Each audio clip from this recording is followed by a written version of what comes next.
तैयार हो जाइए एक और महत्वपूर्ण क्लास के लिए। जी हाँ दोस्तों, यूपी टेट के प्रीवियस ईयर की श्रृंखला में आज की क्लास होगी हमारी सीडीपी की, जिसे आप बाल विकास भी कहते हैं।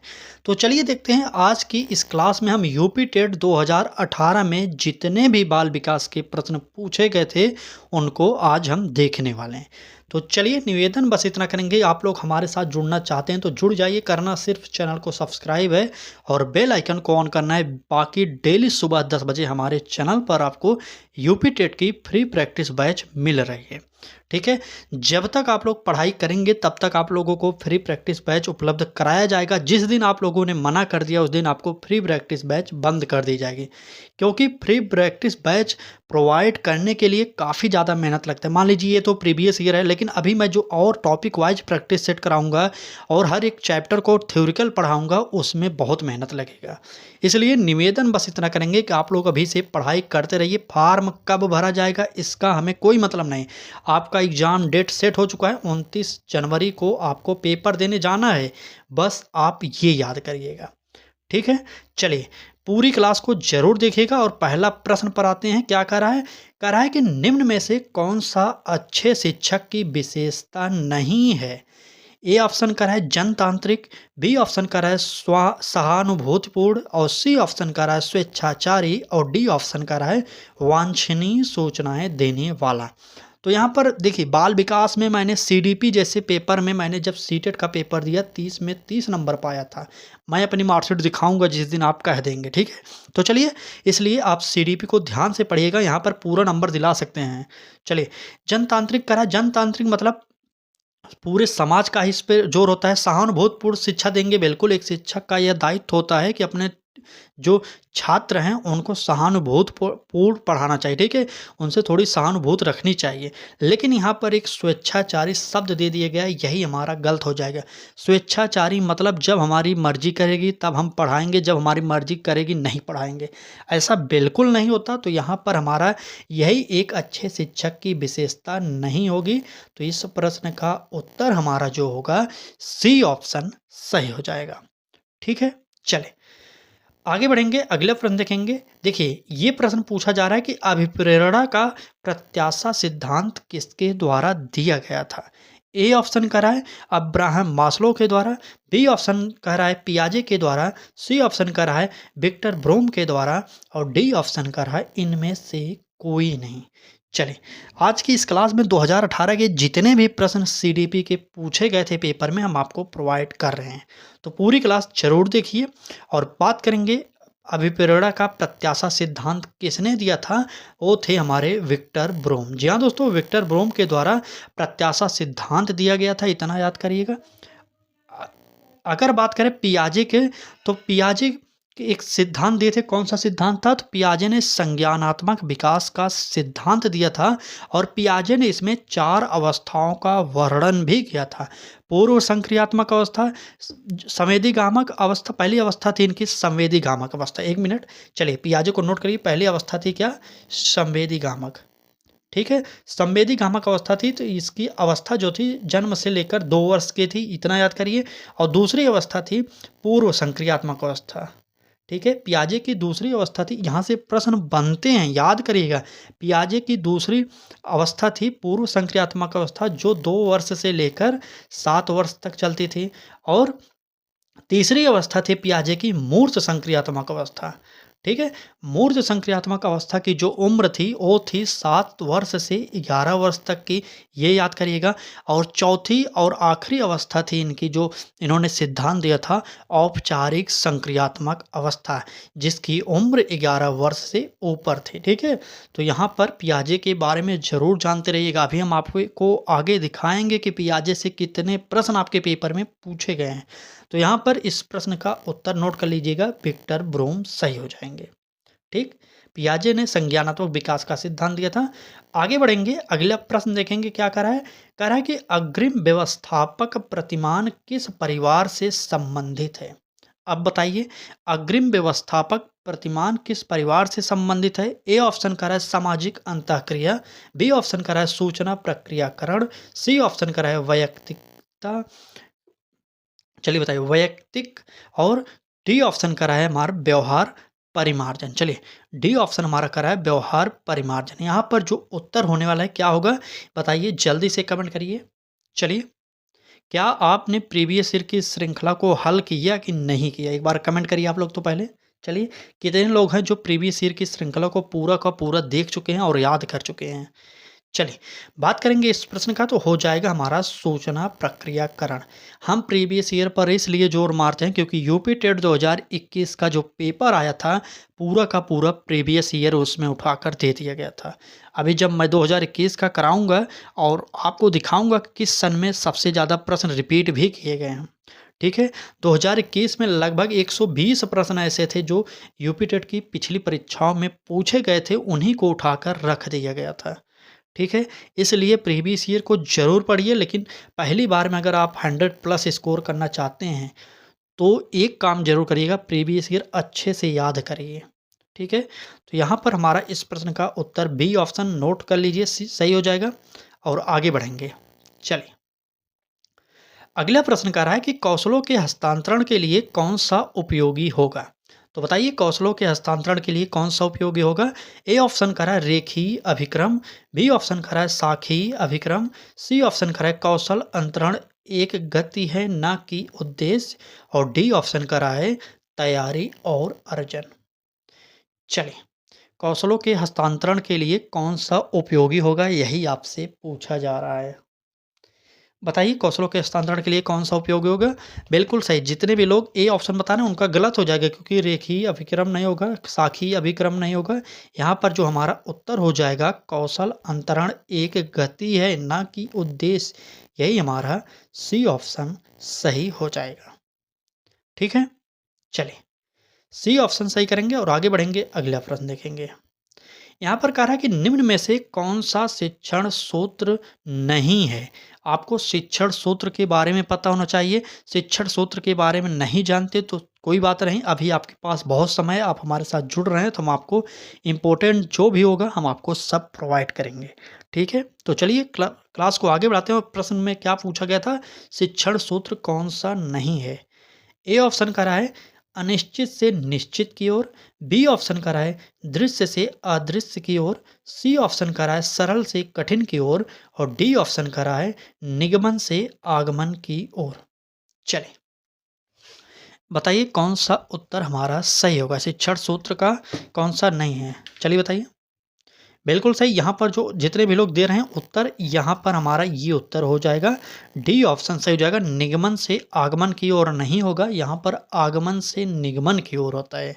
ठीक है, चलिए आगे बढ़ते हैं, अगले प्रश्न देखते हैं।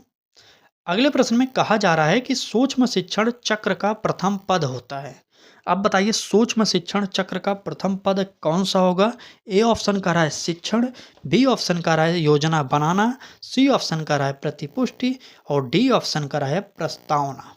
चले बताइए कौन सा उत्तर होगा, सूक्ष्म शिक्षण चक्र का प्रथम पद होगा कौन सा। जो लोग सूक्ष्म शिक्षण पढ़ते ही शिक्षण मार दिए हैं टिक ए ऑप्शन को, वह गलत हो जाएगा। योजना नहीं बनाएंगे, सबसे पहले हम क्या करते हैं, देखिए सूक्ष्म शिक्षण का सबसे पहला काम जो होगा वो होगा प्रस्तावना। किसी भी काम को करने से पहले हमें एक प्रस्तावना बनाना पड़ता है कि क्या करेंगे, कैसे करेंगे, ये करने से क्या होगा, सारी की सारी चीज़ों को हम प्रस्तावना के अंतर्गत रखते हैं। तो इस प्रश्न का उत्तर आप लोग डी ऑप्शन को याद कर लीजिए। नहीं, एक मिनट, यहाँ पर डी ऑप्शन नहीं होगा, योजना बनाएंगे ना, माफ़ी चाहेंगे, इसे प्रस्तावना नहीं इसे योजना कहते हैं। ठीक है, किसी भी कार्य को करने से पहले हमने बताया ना, उदाहरण सही दिया था लेकिन ऑप्शन टिक गलत कर दिया था। ठीक है, चलिए योजना बनाएंगे सबसे पहले ना, बिल्कुल सही, सबसे पहले योजना बनाते हैं किसी कार्य को करने के लिए, तभी तो हम उस कार्य को करते हैं, तभी वो सफल हो पाता है। ठीक है, तो इस प्रश्न का उत्तर जो होगा हमारा बी ऑप्शन योजना बनाना हो जाएगा। नोट कर लीजिएगा बी ऑप्शन। ठीक, चलिए क्लास अच्छी लग रही हो तो एक बार निवेदन कर रहे हैं कि चैनल को सब्सक्राइब करिए और बेल आइकन को ऑन करिए, क्योंकि मैं जब खुद पास हो सकता हूं UP TET, C TET, REET जैसी परीक्षाओं को, तो आपको भी पास करा सकता हूं। इतना तो आप मुझ पर भरोसा कर ही सकते हैं। ठीक है, देखिए कई लोगों को एक शिकायत आती है कि गणित नहीं आता, तब कैसे यूपी टेट पास करेंगे। अब बताइए, तो गणित बहुत लोगों की कमजोरी है, ऐसा कोई बात नहीं, यहाँ पर माइनस मार्किंग नहीं होता। हम आपको ट्रिक बताएंगे किस प्रकार से आप बिना गणित के भी 100 नंबर ला सकते हैं। ठीक है, चलिए फिलहाल अभी क्लास को देखेंगे, एक वीडियो अलग से बना देंगे, उसको आप देख लीजिएगा। चलिए, कह रहा है कि निम्न में से कौन-सा अवबोध स्तर के शिक्षण में शामिल है? अब बताइए, ये प्रश्न इम्पोर्टेंट है। तो ए ऑप्शन होगा अनुप्रयोग और बी ऑप्शन तुलना, सी ऑप्शन करा है पृथक्करण और डी ऑप्शन करा है अन्वेषण। बताइए, अनुप्रयोग या तुलना या पृथक्करण या अन्वेषण अवबोध स्तर के शिक्षण में कौन-सा शामिल होता है? चलिए, बताइए कौन-सा उत्तर यहाँ पर हमारा सही होने वाला है? तो बात करें अवबोध स्तर के शिक्षण में जो शामिल होगा, अनुप्रयोग तो शामिल नहीं होगा, तुलना हम किसी से करेंगे नहीं, बच्चे से बच्चे की तुलना किया नहीं जाता, पृथक्करण हम अलग करेंगे नहीं, तो इसलिए हमारा यहाँ पर अन्वेषण हो जाएगा। अवबोध स्तर में खोज को ही प्रोत्साहन दिया जाता है, ठीक है? बच्चों को क्या नई-नई बातों को बताते हैं और उससे उनकी जिज्ञासा जो है वो जागृत होती है और बालक खोज के प्रति आकर्षित हो जाते हैं। तो यहाँ पर हमारा डी ऑप्शन अन्वेषण सही हो जाएगा। ठीक? चलें, आगे बढ़ते हैं और अगला प्रश्न देखेंगे क्या करा है। कह रहा है कि एक छात्र पढ़ रहा है, उसका नाम लेकर किसी ने बुलाया, निम्न में से किस संवेदना द्वारा वह अपनी अनुक्रिया प्रकट करेगा? अगर आप इस बार पहली बार यूपी टेट में बैठने वाले हैं तो ये प्रश्न मान के चलिए कि आप गलत कर देंगे। 100% मैं बोल रहा हूँ, ये प्रश्न आप गलत करने वाले हैं। तो चलिए बताइए, एक छात्र पढ़ रहा है, उसका नाम लेकर किसी ने बुलाया, निम्न में से किस संवेदना द्वारा वह अपनी अनुक्रिया प्रकट करेगा? ए ऑप्शन करा है स्पर्श संवेदना से, बी ऑप्शन करा है ध्वनि संवेदना से, सी ऑप्शन करा है दृष्टि संवेदना से और डी ऑप्शन करा है प्रत्यक्षण संवेदना से।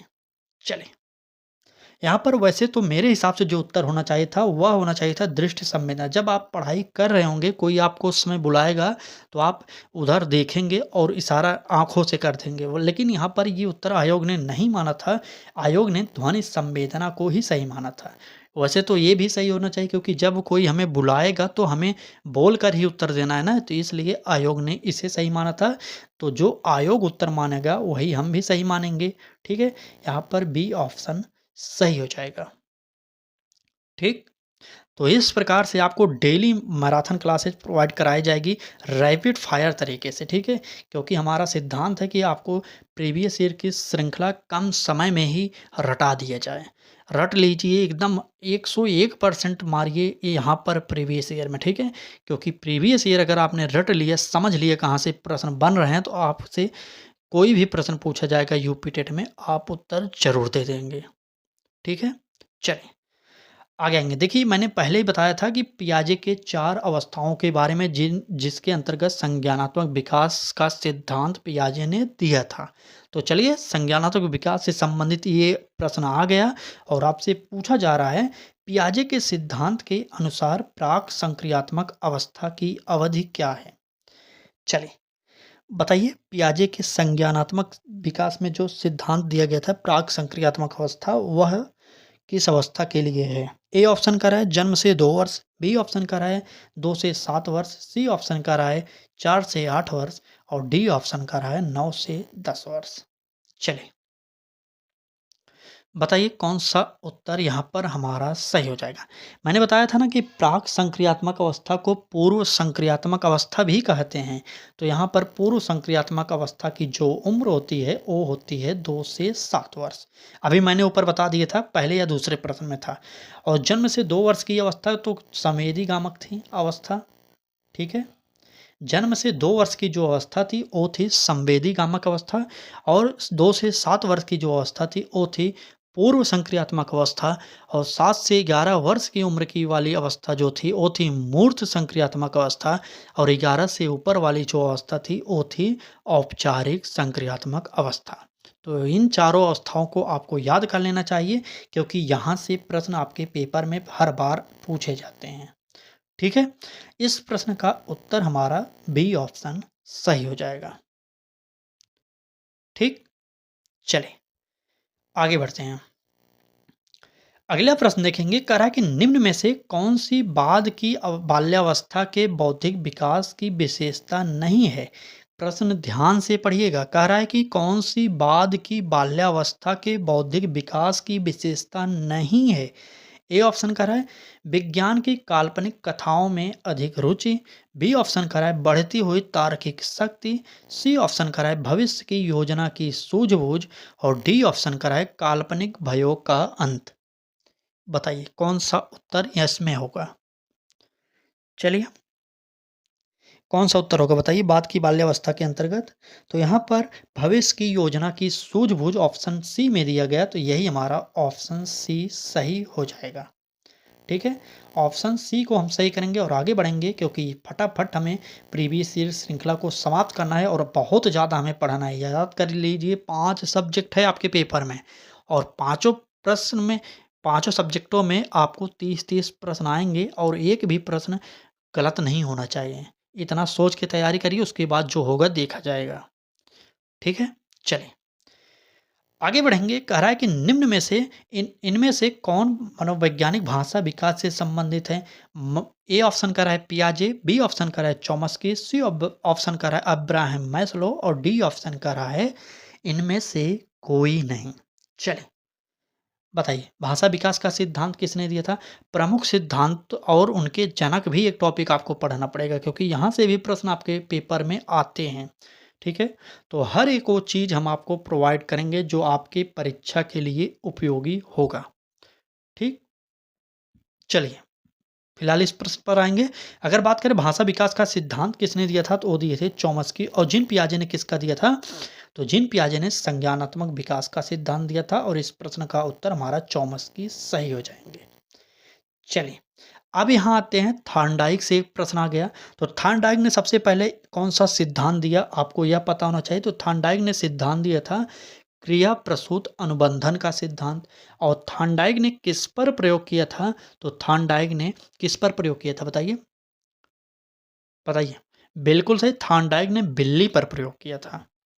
तो चलिए इन्होंने अपने सिद्धांत को क्रिया प्रसूत अनुबंधन का जो सिद्धांत दिया था, क्रिया प्रसूत अनुबंधन का स्किनर ने दिया था क्या। चलिए बताइए। चलिए थॉर्नडाइक ने अपने सिद्धांत को 2 पार्ट में बांटा था, एक था प्रथम पार्ट, एक था द्वितीय पार्ट। तो प्राथमिक नियम और द्वितीयक नियम के अंतर्गत था। तो चलिए देखते हैं क्या है।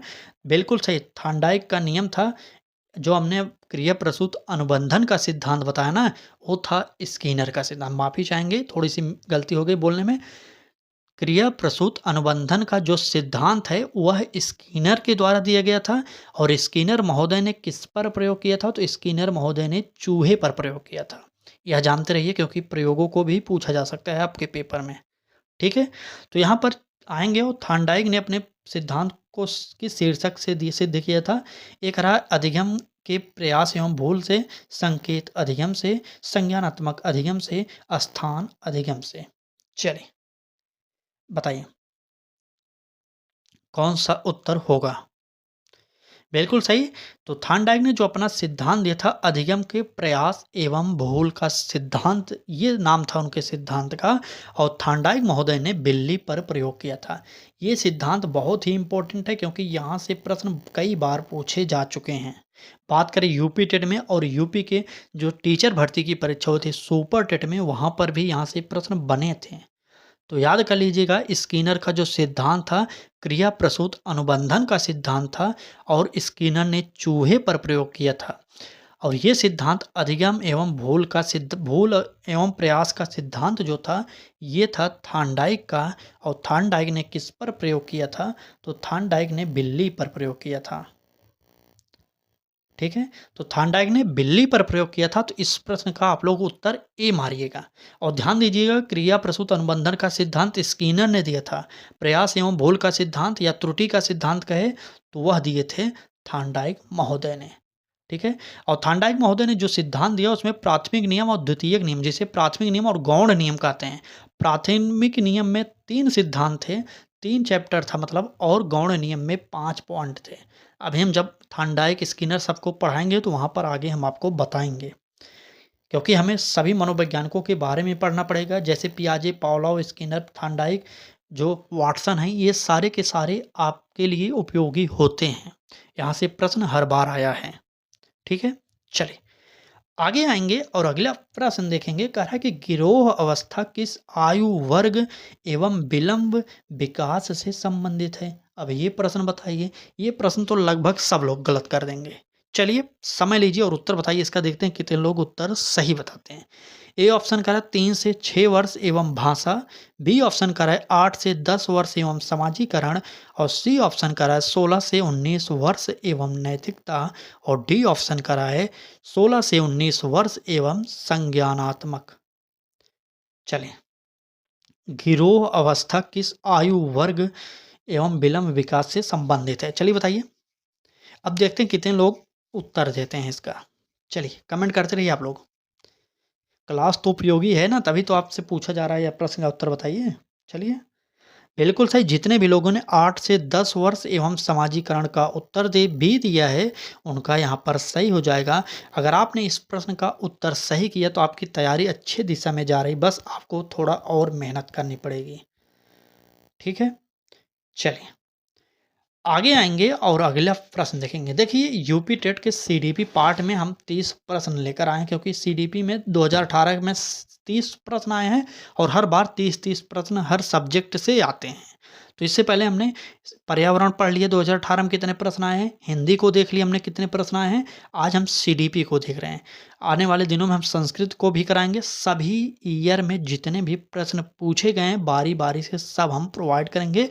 उसके बाद हम अलग से मैराथन क्लासेस और plus topic wise practice set भी प्रोवाइड करेंगे। ठीक है, चलिए क्लास की स्पीड यहाँ से थोड़ी और तेज़ करने चल रहे हैं, क्योंकि क्लास बड़ी ना हो जाए, नहीं तो आप लोग देखते नहीं हैं। ठीक है, प्रश्न पर आएँगे। कह रहा है कि पियाजे के अनुसार संज्ञानात्मक विकास की तृतीय अवस्था निम्न में से कौन-सी है? अभी मैंने ऊपर बताया था, आप उत्तर बताइए। ए ऑप्शन कह रहा है पूर्व संक्रियात्मक अवस्था, बी ऑप्शन कह रहा है मूर्त संक्रियात्मक अवस्था, सी ऑप्शन कह रहा है औपचारिक संक्रियात्मक अवस्था और डी ऑप्शन कह रहा है संवेदनात्मक कामक अवस्था।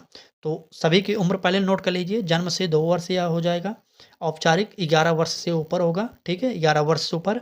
मूर्त संक्रियात्मक अवस्था होगी 7 से 11 वर्ष और पूर्व संक्रियात्मक अवस्था होगी 2 से 7 वर्ष। ये आप नोट कर लीजिए।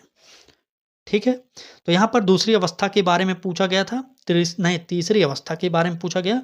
तो तीसरी अवस्था में देखिए, पहली अवस्था ये हो गया जन्म से 2 वर्ष, दूसरी अवस्था 2 से 7 वर्ष, तीसरी अवस्था हमारी होगी वो हो जाएगा मूर्त संक्रियात्मक अवस्था। ठीक है, मूर्त संक्रियात्मक अवस्था, यहाँ पर सी ऑप्शन हमारा सही हो जाएगा। चलें आगे बढ़ेंगे। कह रहा है कि निम्न में से अधिगम में योगदान देने वाले मनोवैज्ञानिक कारकों में कौन सा शामिल नहीं है? ये पॉइंट आराम से पढ़िएगा परीक्षा में, क्योंकि जब मैं पहली बार तैयारी कर रहा था यहाँ से कई प्रश्न गलत कर दिया। थोड़ा प्रश्न पढ़ने के बाद मुझे ऐसा लग जाए कि यही पूछा गया, लेकिन वहाँ पर लास्ट में देखूँ पेपर देने के बाद तो वहाँ पर नेगेटिव पूछा गया था। इस प्रकार से मेरा कई नंबर भी कट गया था यूपी टेट में। ठीक है, लेकिन फिर भी मैंने 100 प्लस स्कोर कर लिया था, जो आपको भी करना चाहिए। ठीक है, तो चलिए बताइए अधिगम में योगदान देने वाले मनोवैज्ञानिक कारकों में कौन सा शामिल नहीं है? ए ऑप्शन का रहा है प्रेरणा, बी ऑप्शन का रहा है रुचि, सी ऑप्शन का रहा है अधिगम की इच्छा और डी ऑप्शन का रहा है विषय वस्तु का स्वरूप। चलिए उत्तर बताइए कौन सा यहाँ पर सही होगा। तो अगर बात करें अधिगम में योगदान देने वाले मनोवैज्ञानिक कारकों में कौन सा शामिल नहीं होगा, सबसे पहले कौन-कौन से शामिल होंगे ये आपको पता होना चाहिए। तो कौन-कौन से शामिल होंगे? तो ए ऑप्शन जो है प्रेरणा होनी चाहिए, क्योंकि किसी भी बच्चे में प्रेरणा रहेगी वो तभी रुचि रहेगी, तभी पढ़ेगा अच्छी तरीके से। अधिगम की इच्छा भी होनी चाहिए, पढ़ने की इच्छा नहीं रहेगी तो उससे आप कितना भी पढ़ा लें, वह पढ़ेगा नहीं। ठीक है, तो यहाँ पर इस प्रश्न का जो उत्तर होगा विषय वस्तु का स्वरूप, ये हमारा डी ऑप्शन सही हो जाएगा। ठीक है, चलिए अगले प्रश्न देखेंगे क्या कह रहा है। अगले प्रश्न में कहा जा रहा है कि निम्न में से सामाजिक मूल्य कौन सा है? अब बताइए सामाजिक मूल्य, थोड़ा सा लॉजिक लगाएंगे आप लोग, इतने साल अपने समाज में रहे हैं तो आप लोग इस प्रश्न का उत्तर दे सकते हैं। तो बताइए, ए ऑप्शन कर रहा है प्राथमिक लक्ष्य, बी ऑप्शन कर रहा है मूल प्रवृत्ति, सी ऑप्शन कर रहा है सहायता परक व्यवहार और डी ऑप्शन कर रहा है आक्रामकता की आवश्यकता। चलिए बताइए यहाँ पर सामाजिक मूल्य कौन सा होगा? तो प्राथमिक लक्ष्य, कोई प्राथमिक लक्ष्य सामाजिक मूल्य का होता नहीं। बी ऑप्शन, मूल प्रवृत्ति से संबंध नहीं और आक्रामकता की आवश्यकता समाज से नहीं रहता।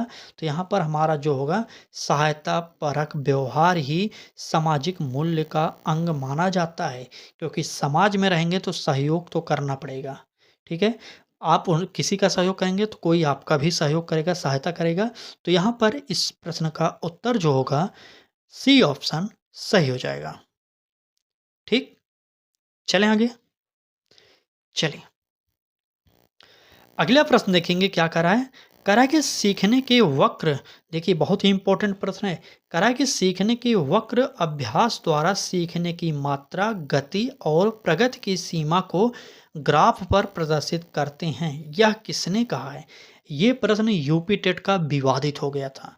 ठीक है, क्योंकि यहाँ पर सबसे पहले जो ऑप्शन में दिया गया था वो था एबिंगहॉस को, लेकिन यहाँ पर आयोग ने इस प्रश्न का पूरा नंबर माइनस कर दिया था। यानी कि सभी को एक नंबर प्रोवाइड कर दिया था यहाँ पर आयोग ने, क्योंकि रॉस और एबिंगहॉस में विवाद हो गया था। जब इस पर आपत्ति दर्ज की गई तो आयोग ने कुछ न करते हुए डायरेक्ट इस प्रश्न को ही डिलीट कर दिया। ठीक है, तो यहाँ पर इस प्रश्न का मेरे हिसाब से उत्तर एबिंगहॉस होना चाहिए था ऑप्शन के अकॉर्डिंग, लेकिन यहाँ पर आयोग ने ही जब गलत कर दिया तो हम इसे उत्तर में नहीं बताने वाले हैं। ठीक है, चलें आगे बढ़ जाएंगे। आप देखिएगा ये प्रश्न डिलीट हुआ था उस समय। अगला प्रश्न देखेंगे, कह रहा है कि निम्न में से कौन सा थार्नडाइक के अधिगम के प्राथमिक के नियमों में शामिल नहीं है। देखिए मैंने बताया था थार्नडाइक ने अपने नियमों को जो सिद्धांत दिया था उसे दो पार्ट में बांटा था। पहला पार्ट था प्राथमिक नियम, दूसरा पार्ट था गौण नियम। प्राथमिक पार्ट में था 3 सब पॉइंट और गौण में था 5 पॉइंट। तो यहाँ से प्रश्न बन गया, बताइए अब।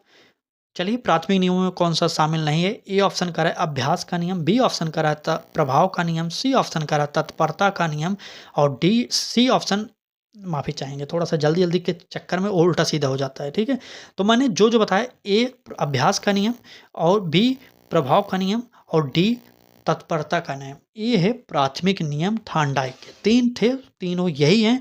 लेकिन यहाँ पर जो प्रश्न में पूछा गया था ये जो है सहचर्यात्मक हस्तांतरण का नियम, ये हमारा प्राथमिक नियम ना होकर थार्नडाइक का गौड़ नियम है।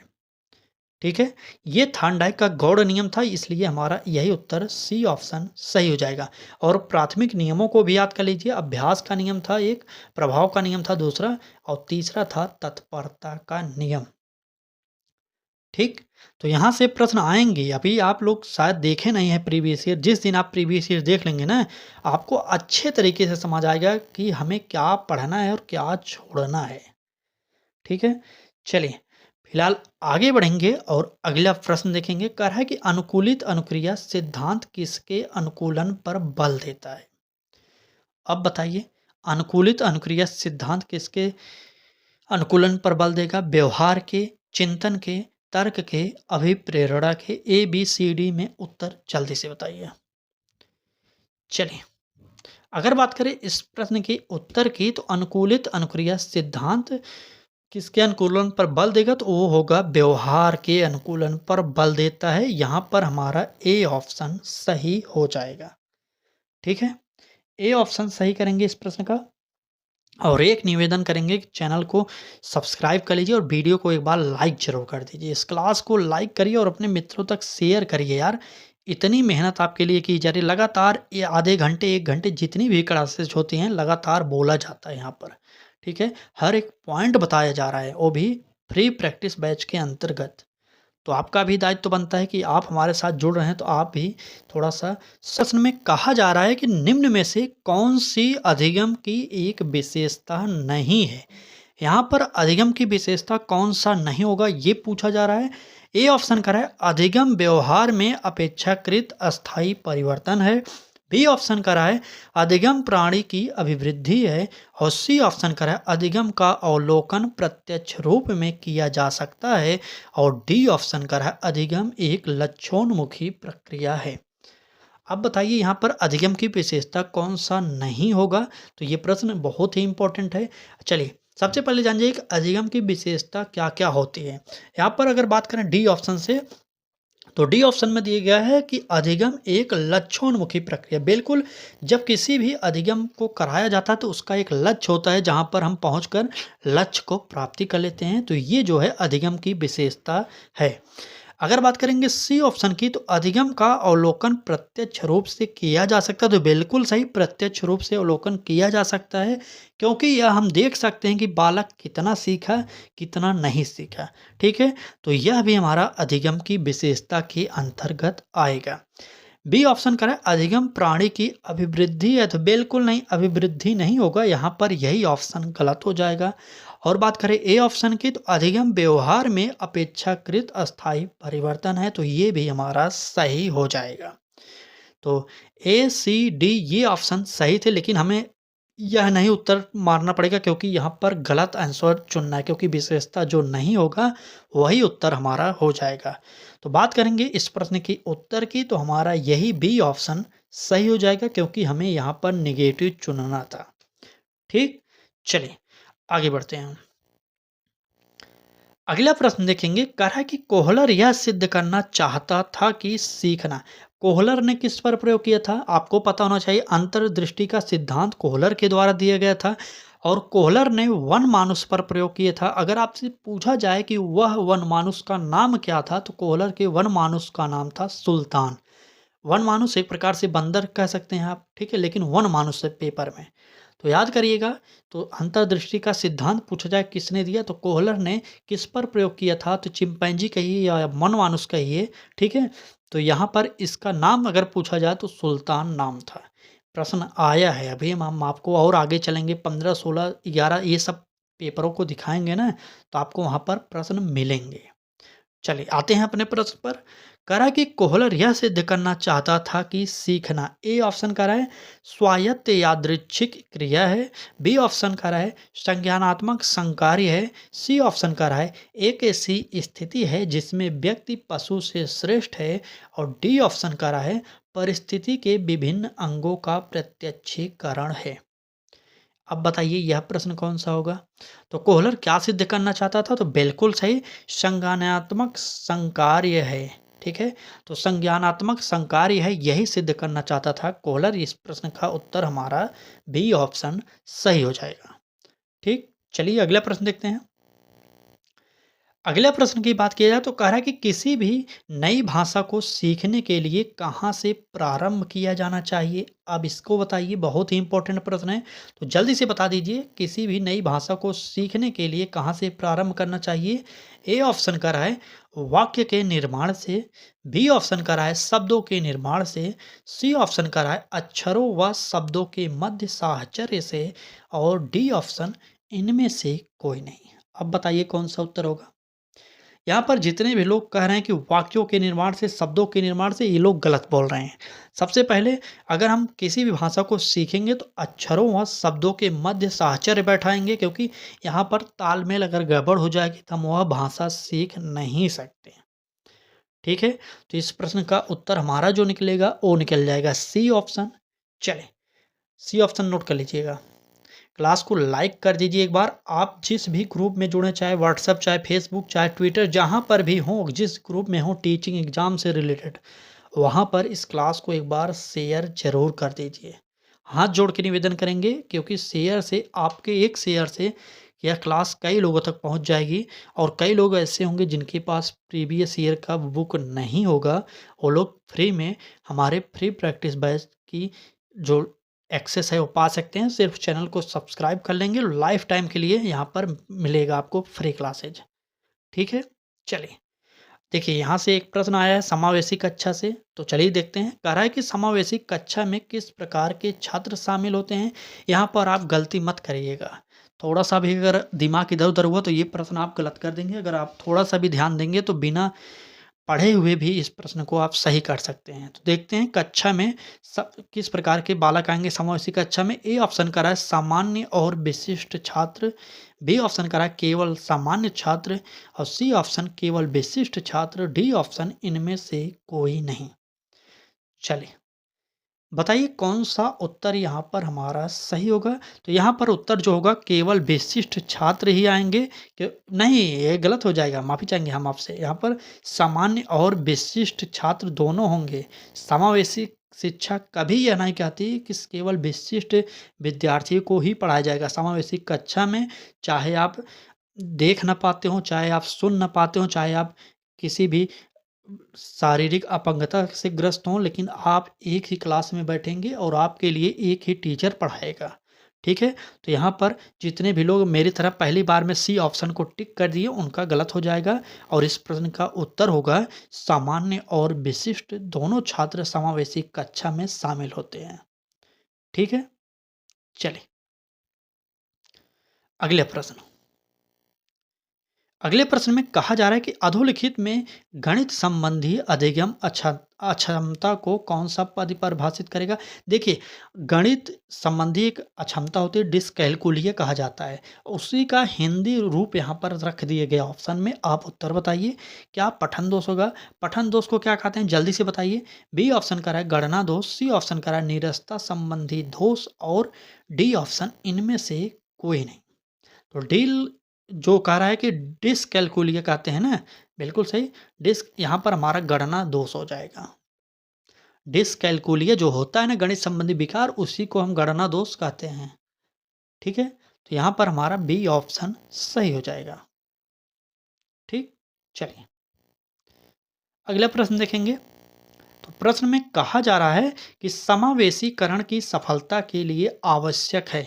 क्या आवश्यक है समावेशीकरण के लिए? ए ऑप्शन करा है अभिभावकों की भागीदारी का ना होना, बी ऑप्शन करा है अलगाव, सी ऑप्शन करा है क्षमता निर्माण का अभाव, डी ऑप्शन करा है संवेदनशीलता। चलिए, समावेशीकरण की सफलता के लिए क्या आवश्यक नहीं है, एक बार बताइए? तो समावेशी सफलता के लिए आवश्यक जो होंगे, सबसे पहले हो गया अभिभावकों की भागीदारी का ना होना और ये सब नहीं होंगे। सफलता के लिए आवश्यक पूछा गया तो बिल्कुल सही संवेदनशील हो गया। ठीक है? समावेशीकरण की सफलता के लिए सबसे बेस्ट होगा संवेदनशीलता। ठीक है? तो यहाँ पर इस प्रश्न का उत्तर हो जाएगा डी ऑप्शन, ये सब गलत हैं। ठीक है? अलगाव गलत होगा, क्षमता निर्माण का अभाव ये भी गलत होगा। तो डी ऑप्शन आप लोग नोट कर लीजिए। चलिए आगे बढ़ते हैं, अगला प्रश्न देखेंगे। कह रहा है कि निम्न में से कौन-सा संवेग का तत्व नहीं है? संवेग आपको पता होना चाहिए कौन-कौन से होते हैं, तो बताइए। ए ऑप्शन कह रहा है दैहिक, बी ऑप्शन कह रहा है संज्ञानात्मक, सी ऑप्शन कह रहा है व्यवहारात्मक और डी ऑप्शन कह रहा है संवेदी। जल्दी से कमेंट करिए और बताइए कि संवेग का तत्व कौन-सा नहीं होगा? तो बिल्कुल सही, हमारा यहाँ पर संवेग का जो तत्व नहीं होगा वो होता है संवेदी। इस प्रश्न का उत्तर हमारा डी ऑप्शन सही हो जाएगा। तो ये रहा 2018 के यूपी टेट में पूछे गए सीडीपी के कुछ महत्वपूर्ण प्रश्न। तो यहाँ से हमने 30 प्रश्न को आपको करा दिया। अगर आप भी यूपी टेट की फ्री में क्लासेस चाहते हैं तो चैनल को सब्सक्राइब कर लीजिए और यूपी टेट की जब तक आप 100 प्लस स्कोर नहीं पा जाते तब तक क्लासेज आप हमारे साथ देखिए, क्योंकि पहली बार में ही लक्ष्य है कि आपको 100 नंबर दिला दिया जाए। तो तैयार रहिए, कल फिर मिलेंगे सुबह 10 बजे। क्लास अच्छी लगी हो तो लाइक करिए, चैनल को सब्सक्राइब करके बेल आइकन को ऑन कर लीजिए और जुड़ जाइए हमारे फ्री प्रैक्टिस बैच के द्वारा। ठीक? चलिए, बस इतना ही था क्लास में। कल फिर लाएंगे किसी एक नए मैराथन के साथ। तब तक के लिए धन्यवाद।